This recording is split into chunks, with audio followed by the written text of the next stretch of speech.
హైడ్రా ఈ పేరు చెప్తే అక్రమార్కులకు హడల్. ప్రభుత్వ భూములను, చెరువులను, కుంటలను కబ్జా చేసేసి అక్రమంగా కట్టుకున్న ఇళ్లను నిర్దాక్షిణ్యంగా కూల్చేస్తుంది హైడ్రా.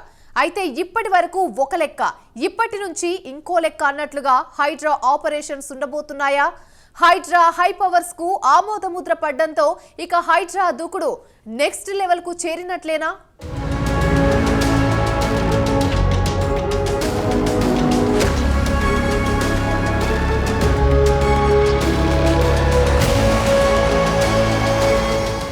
చెరువులతో పాటు ప్రభుత్వ స్థలాల పరిరక్షణే లక్ష్యంగా ఏర్పాటు చేసిన హైడ్రాకు విశేష అధికారాలు దక్కాయి.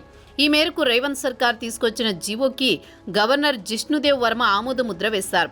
రాజ్భవన్ ఆమోదముద్రతో జాప్యానికి తావు లేకుండా స్వయంగా సకాలంలో చర్యలు తీసుకునే అవకాశం హైడ్రాకు కలగనుంది.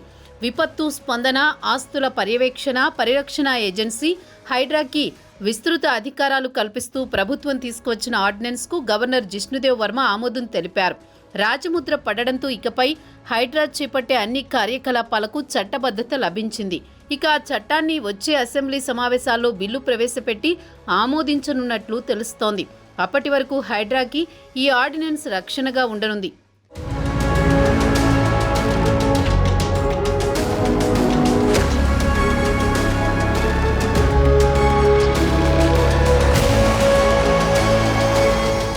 ఈ మధ్య రాష్ట్ర ప్రభుత్వం రూపొందించిన ఆర్డినెన్స్ పై గవర్నర్ అనేక సందేహాలు వ్యక్తం చేయగా వాటిని పురపాలక శాఖ ముఖ్య కార్యదర్శి గవర్నర్ దానకిషోర్ ఆమోదముద్ర వేశారు. చెరువులు, కుంటలు, నాలాలు, పార్కులు, ప్రభుత్వ స్థలాలు, ఆట స్థలాలు సహా ప్రభుత్వ ఆస్తులను రక్షించడం సహా ప్రకృతి వైపరీత్యాల సమయంలో రక్షణ చర్యలు, భారీ వర్షాలు వచ్చినప్పుడు ట్రాఫిక్ పోలీసులతో సమన్వయం చేసుకుని క్రమబద్ధీకరించడం, అగ్నిమాపక శాఖ సేవలకు ఎన్ఓసీ జారీ లాంటి తదితర లక్ష్యాలతో జూలై 19న జీవో MS 99 ద్వారా రేవంత్ సర్కార్ హైడ్రాను ఏర్పాటు చేసింది. రంగారెడ్డి, హైదరాబాద్, మేడ్చల్, మల్కాజ్గిరి జిల్లా పరిధిలో ORR వరకు ఉన్న ప్రాంతాన్ని హైడ్రా పరిధిలో చేర్చారు. హైడ్రా ఆధ్వర్యంలో ప్రభుత్వ ఆస్తుల పరిరక్షణ విభాగం, విపత్తు నిర్వహణ విభాగాలు ఇప్పటికే పనిచేస్తూ ఉండగా ఆర్డినెన్స్తో మరిన్ని కీలక అధికారాలు హైడ్రాకు కట్టబెట్టారు. ఆ విభాగాన్ని మరింతగా బలోపేతం చేసే దిశగా ఇటీవలే పలువురు ఉన్నతాధికారులను, సిబ్బందిని ప్రభుత్వం కేటాయించింది. ఆక్రమణలను పరిశీలించడం, నోటీసులు ఇవ్వడం, ప్రభుత్వ స్థలాల్లోని ఆక్రమణలు తొలగింపు అధికారం కల్పించే జీహెచ్ఎంసీ చట్టం 1955లోని సెక్షన్ 374(b)ని ఆర్డినెన్స్లో చేర్చారు. అనధికారిక ప్రకటనల లాంటి వాటికి జరిమానాలు విధించే అధికారం హైడ్రాకు బదిలీ అయ్యింది.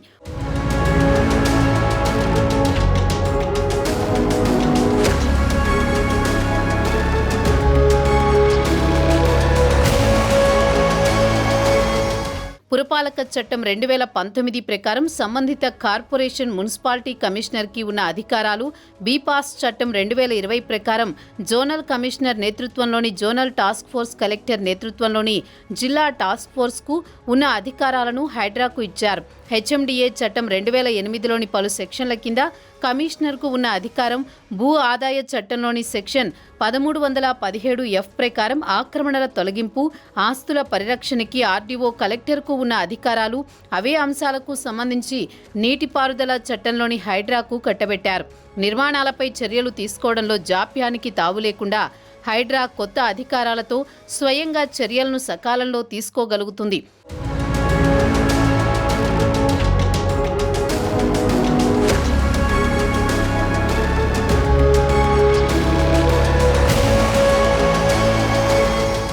ఔటర్ రింగ్ రోడ్డు వరకు చెరువులు, కుంటలు, నాలాలు ఆక్రమణకు గురైతే వాటిని తొలగించేందుకు ప్రస్తుతం వేర్వేరు విభాగాలు నోటీసులు ఇవ్వాల్సి ఉంది. ఆ తర్వాతే కూల్చివేతల వ్యవహారాన్ని హైడ్రా చూసుకుంటోంది.